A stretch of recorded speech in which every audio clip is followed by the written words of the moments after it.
So in today's session, we are going to discuss about the numeric models which are used for project selection or certain investment decision techniques which are regularly used by finance managers to take decision whether to invest in a particular project or whether to invest in any particular business activity, and this particular decision depends on the cash flows. What is cash flow, that we will be also discussing. So in simple terms, what are the benefits and what are the expenditures in that particular project, comparing that, and then trying to find out whether the project is beneficial or the project is not beneficial. If there are multiple projects, which project is more beneficial? So likewise, we have to go for selection of the project, and this all discussion we have to carry out in today and the subsequent sessions. The contents of our discussion will be first going to the basic principles for selection of project. Then we'll try to differentiate between independent projects and mutually exclusive projects. Then the fundamental concept of cash flow, cash inflow, cash outflow, net cash flow. These are some terminologies which are related to financial management, but as a project management student, we should know some of the things which are related to the financial aspects of our project. So we'll try to understand the basic concepts related to this cash flow technique, and finally we will go for the actual implementation of the numeric models for project selection. We will understand the model, we will understand what is the decision rule if I apply that particular model, and then through some problems, through some examples, we will try to understand how that particular model is applicable in different cases, and then certain problems we will go for practice. The basic principle for selection of project, whenever we talk about selection of project, then some definite methodology need to be applied, some standard methodology need to be applied to check whether the project proposal whatever you have received is worthy of investment, it is worth to invest, or it is not worthy to invest in that particular project. So whenever we try to consider the project proposals and we are in a process to take decision whether to invest or not, then the standard methodology what we should adopt is step number 1, we should try to estimate the cost and benefits of the project or multiple projects which are proposed, and try to find out what are the various cash inflows and what are the various cash outflows. So cash inflows are nothing but the benefits and cash outflows are nothing but the costs. So this will be a rough estimation because we are not executing the project, we are trying to determine, we are trying to take a decision whether to invest in a project or not. But when we are taking the decision, we know that what is the project, what will be the overall methodology to execute the project, what tentative inputs will be required to the project, what will be their costings, and what benefits we are getting out of the project and how much will be those benefits. So we should be able to roughly estimate these all cost and benefits in terms of certain numbers, in terms of some financial amounts. So that is your step number 1. Then we should go for assessing the risks which are involved in the project, because whatever cost and benefits you have estimated, they will be almost similar to your estimation if there are no risks involved in your project. If there are certain risks coming into your project, the costs may go on increasing and benefits may go on reducing. So that risks, they must be assessed. Whatever risks you are going to face, they will be there in your project. then we should try to find out the cost of capital. So when we try to calculate the cost of capital, it is depending on the company's performance. Normally it is similar to the rate of interest, or it is similar to the, so if something, so cost of capital is basically required when you know that after 5 years you are going to earn XYZ amount, that is your benefit. But for that purpose, you will be requiring to invest some ABC amount today. So today you are investing something, after 5 years of period you are gaining something. So these are two different time frames. You cannot compare today's ABC amount to 5 years afterwards, the XYZ amount what you are gaining. So there should be some common platform. So we need to bring down that 5 years afterwards XYZ amount to the present value. And when we are trying to find out this, we should know some rate of interest or some cost of capital. And this will be depending upon the financial position of your company. Compute the criteria of merit and judge whether the project is beneficial or not. Certain criteria for selection of the project, like these numeric models, we should apply, and depending upon some decision rule, we should try to find out whether the project is beneficial or not. If there are multiple projects, whatever projects they claim to be beneficial, which is the most beneficial, and that project to be selected.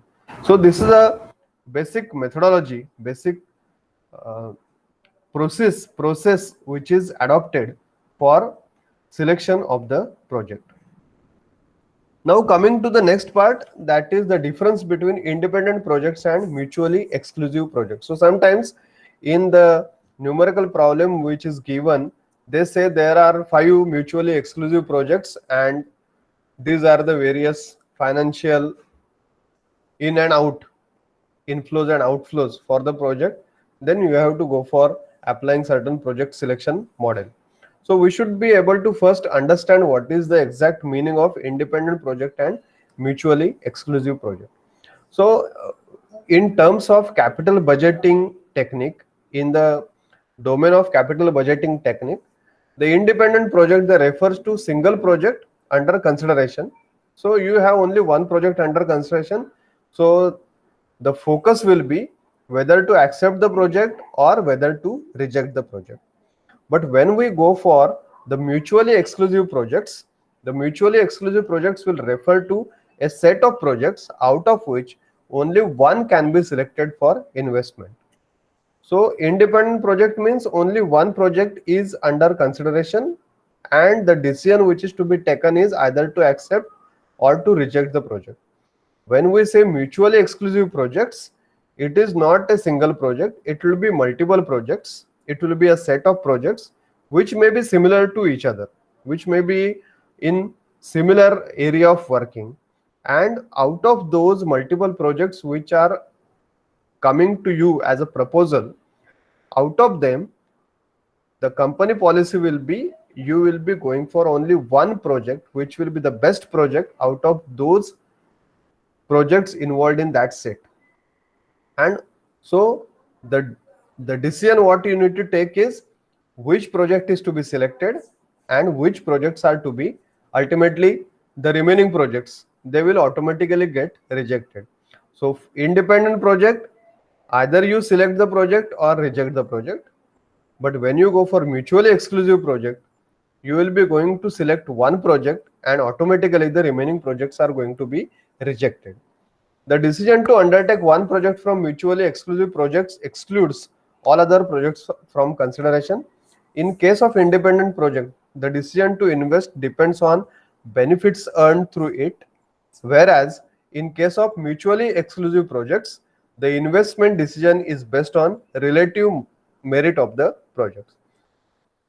So when we go for independent project, the decision whether to accept or reject the project will be purely depending on the benefits which are earned through that particular project, whether the project is beneficial or the project is non-beneficial.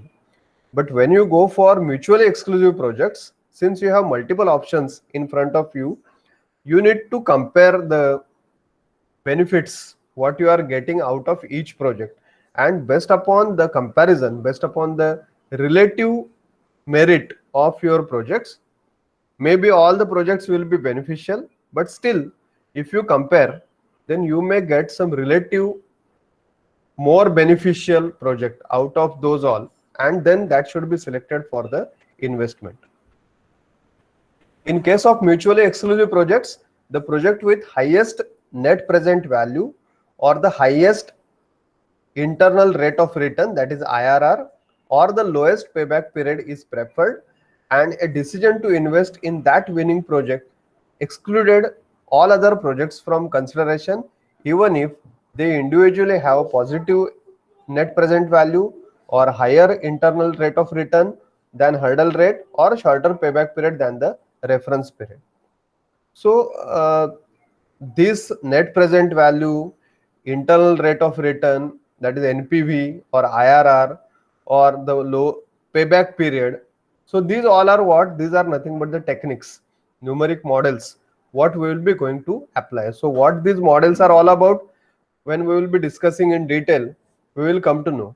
But at present, when we are discussing about the difference between independent project and mutually exclusive project, if you go for mutually exclusive project, let us say all the projects, they have positive net present values, then you will be selecting the project with highest net present value. If you have all the projects with certain internal rate of returns, then you will be selecting the project which is having highest internal rate of return. If you have the payback period for all the periods, all the projects in which are coming as proposal, then we will be selecting the project which is having lowest payback period. So certain criteria we need to apply depending upon which project selection technique we are applying. We will be able to identify the most beneficial project by using certain decision rule.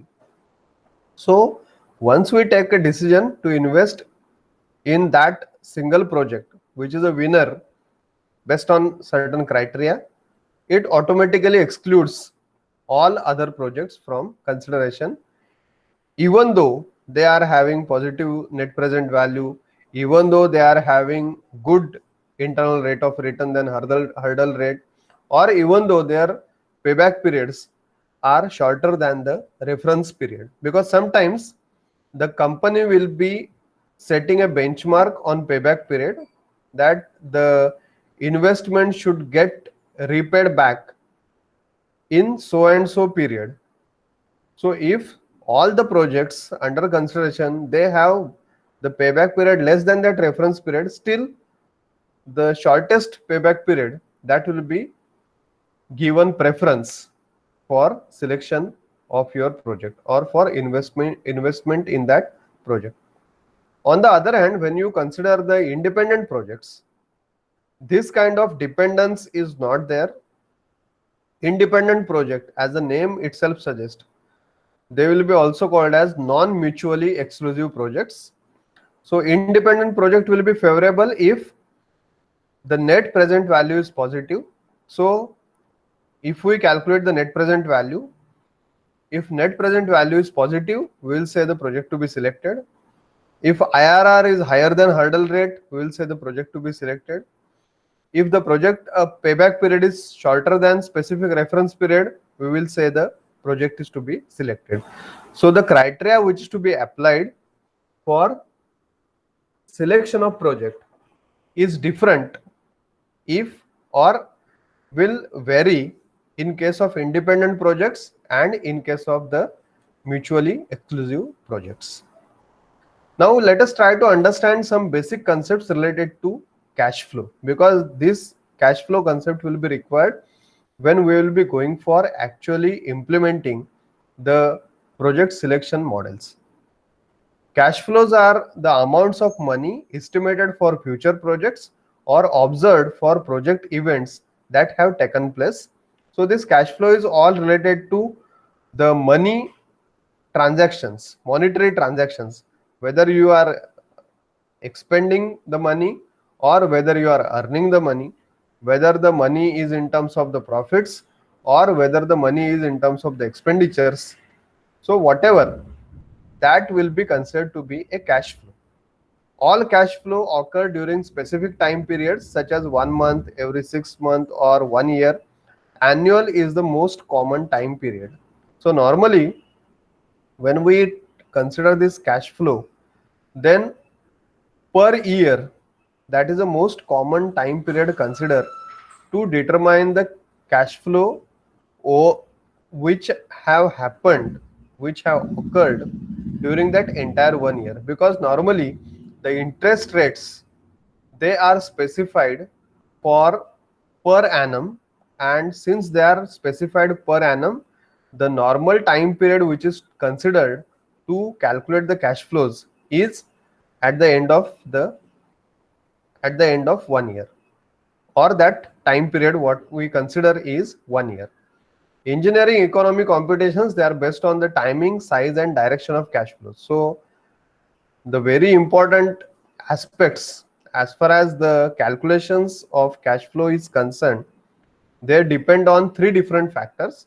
One is the timing at which that cash flow is occurring. The size means amount which is involved in that cash flow, and the direction of cash flow means whether it is going away from the organization or it is coming towards the organization, whether it is a kind of income or whether it is a kind of expenditure. So these three things are very, very important when we are considering the calculations with respect to the cash flows: the timing, the size or amount of cash flow, and the direction, that is away from the organization or towards the organization, either in terms of the expenditures or in terms of the revenues or earnings for your organization. So for example, if there is a payment of 10,000 rupees once every year in December for 5 years, then what we will be saying, this particular cash flow is a series of 5 outgoing cash flows. So every year in the month of December, let us say you are paying 10,000 rupees to some organization, to some financial institution like bank, or to some consultant or some authority for survival of your organization, survival of your project. Then the three important things what we say: the timing, when it is happening, every year in the month of December, how much time or for how many years it is happening, it is happening for 5 years. What is the size? The amount is 10,000 rupees per year. And the direction, it is not the revenue, it is nothing but the expenditure, because you are paying to somebody else. So what we say, this particular is an example of, it is a series of 5 outgoing cash flows, or we say these are the 5 cash outflows. Another example is an estimated receipt of 500 every month for 2 years. So every month means for 1 year there will be 12 receipts. Likewise, we are going for 2 years. So total 24 months we will be receiving amount. So the timing is every month. For how much duration? For 2 years. So total months will be 24. The size of cash flow will be 500 rupees per month. And the direction of cash flow is, it is cash inflow, because we are earning, we are getting that revenue. It is an example of receipt. So this particular is an example of, it is a series of 24 incoming cash flows, or we say these are 24 cash inflows with the size of cash flow is 500 per month.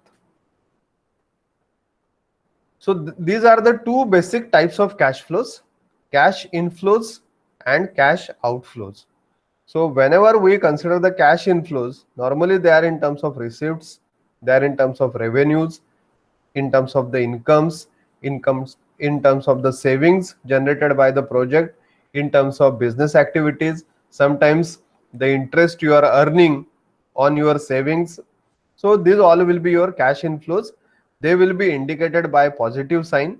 So whenever a cash flow is indicated with a positive sign, we understand it is a cash inflow. It is the income, or it is the receipt, it is a revenue for your organization. The second type is cash outflow. This will be in terms of the costs which are to be paid, the disbursement of salaries or some amounts, the expenditures, the taxes caused by projects or business. These all are nothing but what? These are the cash outflow activities. So these cash outflow activities will be indicated by negative sign. So whenever I found some amount which is a cash flow and it is having a negative sign with associated with that cash flow, I should understand this is not earning, this is something which is disbursement, this is something which is going away from your organization, you need to pay it. So it is a kind of example of your cash outflow. When a project involves only cost, the minus sign may be neglected for techniques like benefit cost analysis. So if there is no earning and there are only costs, so the minus sign may be neglected because it is uniform. We can take it out as common and we can simply represent all the values as positive, but we should know that these all are not revenues. These all are nothing but the expenditures for your project. The cash flow generated through various activities are classified into three different categories: operating cash flows, investing cash flows, and financing cash flows. So if we go to the diagram, this will be more clear. When I consider the operating cash flows, operating activities, then which can be considered as cash inflows and which can be considered as cash outflows, they have been given in the diagram. So like proceeds from sale of goods and services to the customer, that is a kind of cash inflow generated through operating activities. Receipts from royalties, fees, commission and other revenues, this is again cash inflow through operating activity. Payment of employee benefit expenses, that is cash outflow but coming under the operating activity. Payment of taxes, it is an operating activity but it is a cash outflow. Purchase of inventory from suppliers, you need to pay, so cash outflow, again operating activity. When I go for investing kind of activities, purchase of property, actually you are investing but you need to pay for that, so that is a cash outflow. So you will have that property with you, you will have that equipment with you, you will have that machinery with you, so that will become an asset for your organization. So you are actually investing, but even if you are investing you need to pay, so that's why it will be counted under the cash outflow, but that cash outflow will be under the investing kind of activities. Similar to that, if you go for sale of your properties, sale of your equipment, then you are earning something from that sale, so that is a cash inflow under investing activity. Then receipt from interest and dividends, proceeds from issue of preference or equity shares. So wherever you are getting the revenues by a certain investment, then that will be cash inflow through the investing activities. Sorry, proceed of issue of preference or equity shares is about the financing activity, the cash inflow through financing activity.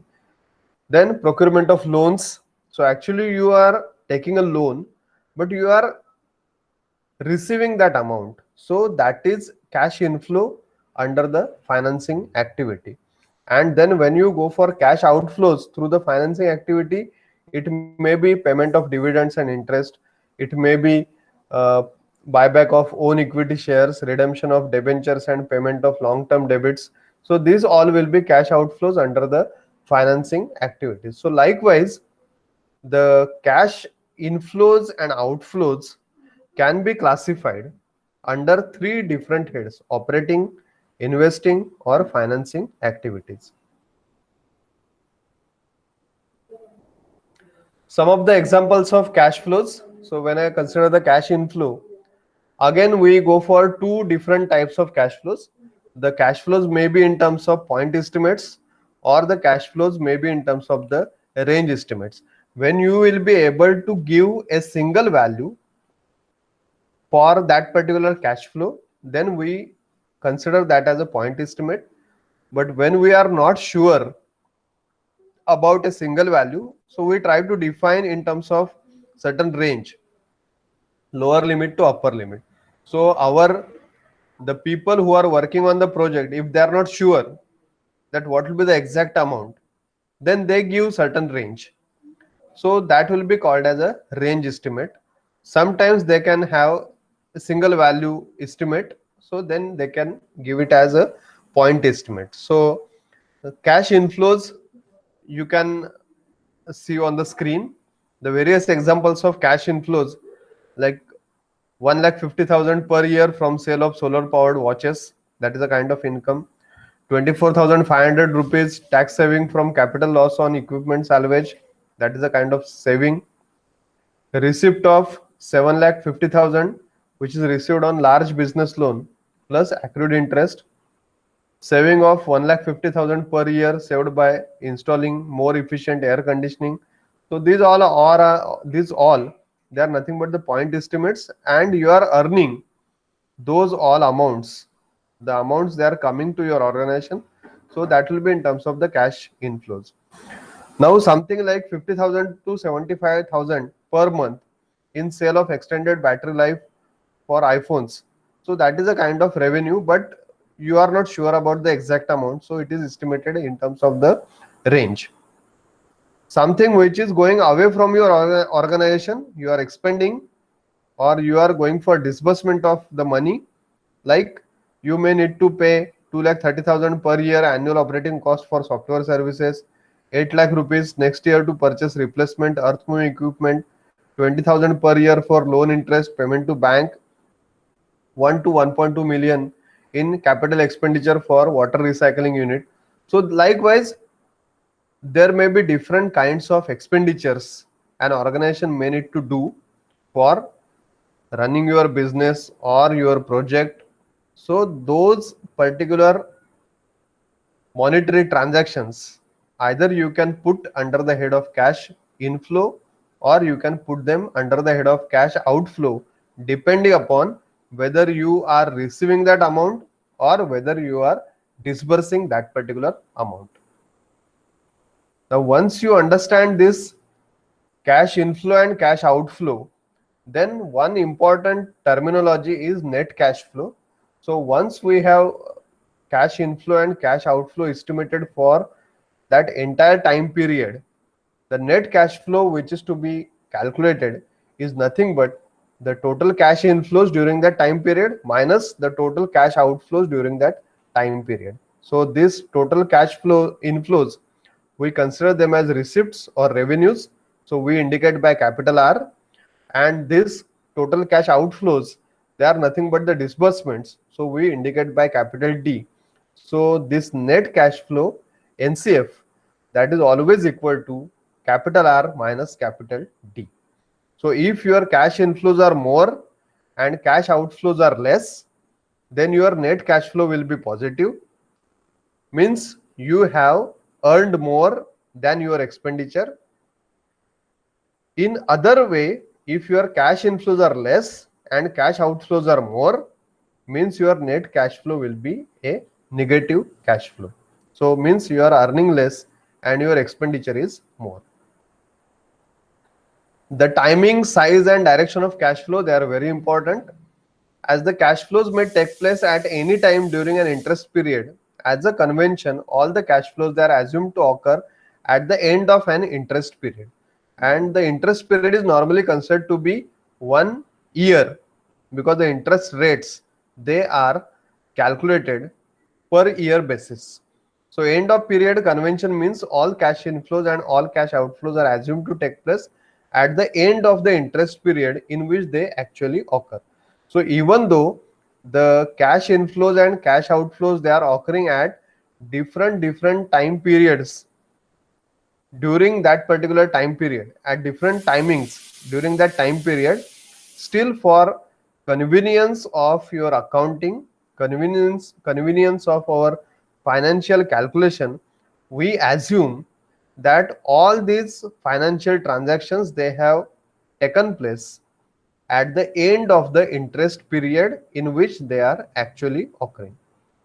When there are several inflows and outflows, they are occurring within same period, the net cash flow is assumed to occur at the end of the period.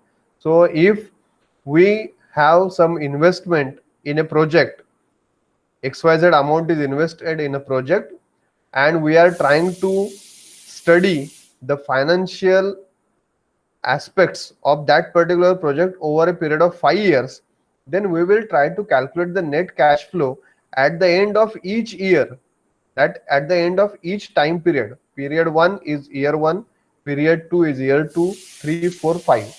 So within that year, that is the time period we have considered, whatever cash flows they have taken place, either revenues or disbursements, they all will be taken to the end of that time period, and then plus and minus, that will be doing net cash flow is equal to R minus D, and then we will try to designate that cash flow at the end of that particular period. So when we say end of period, then it indicates end of interest period, not end of calendar year. And when we say interest period, normally it is in terms of 1 year. Now these cash flows, they can be shown conveniently in terms of diagram, and this particular graphical representation of the cash flows is called as the cash flow diagram. So in this particular cash flow diagram, the vertically upward arrow, they indicate positive cash flow, and vertically downward arrows, they indicate the cash outflow or the negative cash flows. So this is a typical example of a cash flow diagram. So let us say you are the person. There are different financial activities. What are these financial activities? You have borrowed a loan for 8,500. So since you have borrowed a loan, that is nothing but the money you have received. So this has come with plus sign. So plus sign indicates the money amount is received, and 8,500 is the size of amount what you have received. When you have received this today, that is 0. Let us say at the end of 1 week, out of this 8,500, you expended 8,000 to buy a car. So the activity is buying a car. How much you have paid to buy this car? 8,000. Since the money is going away from you, it is a cost which is incurred to purchase that car. It is coming with a negative sign because it is cash outflow. 8,500 you have received, 8,000 you have given to the person from whom you have purchased this car. So that is at the end of period, that is week 1. So as we know, for cash flow, 3 things are important: the time at which the cash flow is occurring, the size, that is amount of cash flow, and third, that is the direction of cash flow, whether it is positive or negative, whether it is cash inflow or cash outflow. Then whatever car you have taken, let us say you go for painting that particular car.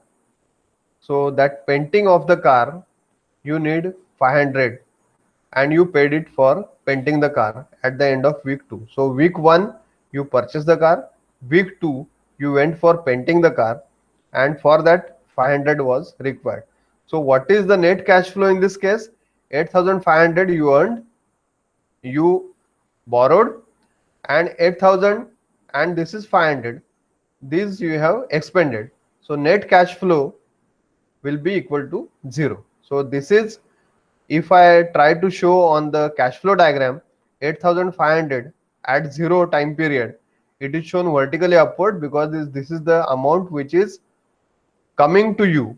This is amount earned, and out of this 8,000 going away, 500 going away. This is at the end of week 1. This is at the end of week 2. So maybe you have taken the amount on the 3rd day you have given the amount on the third day or fourth day of the week, but still you are showing it at the end of the time period. In this particular week 2, maybe you have given the amount at some intermediate location, but you are showing it at the end of the time period.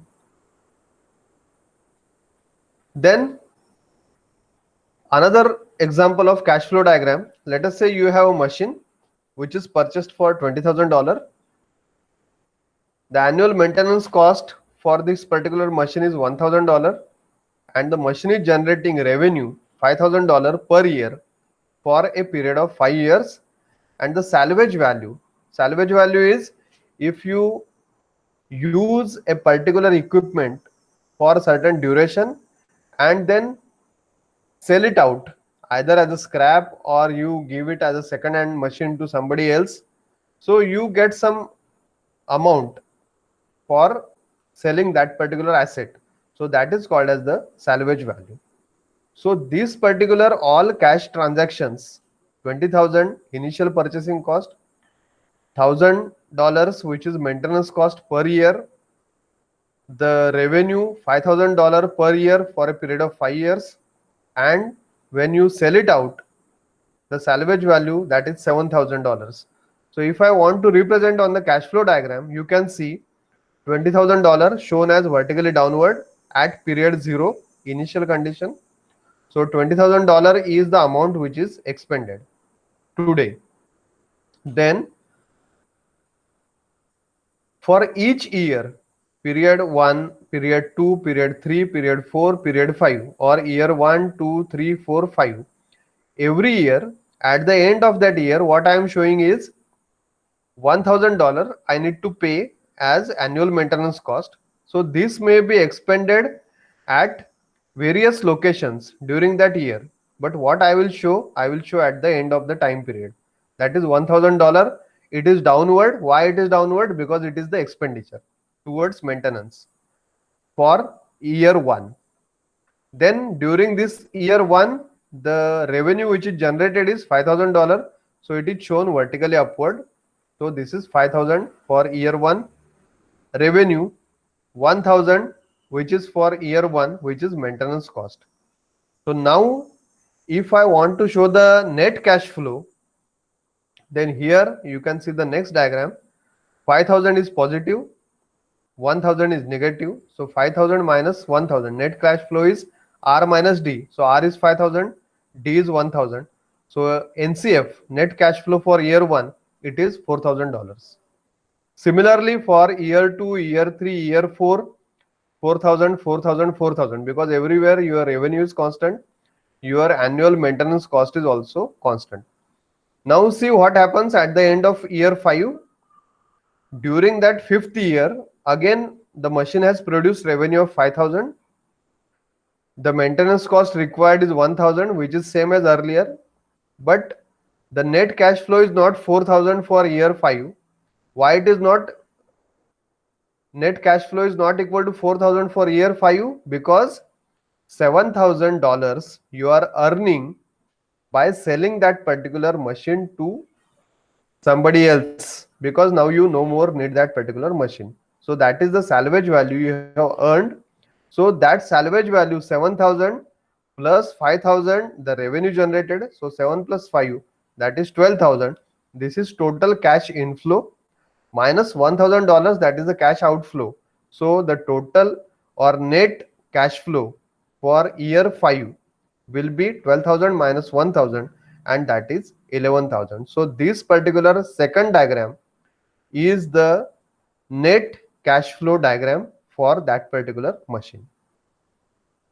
So this is the overall concept of cash flow, cash inflow, cash outflow, and cash flow diagrams. The actual project selection models, whatever we have to see, they are net present value, benefit cost ratio, internal rate of return, payback period, and accounting rate of return. So these all 5 models will be taken up one by one in the subsequent sessions which are coming up.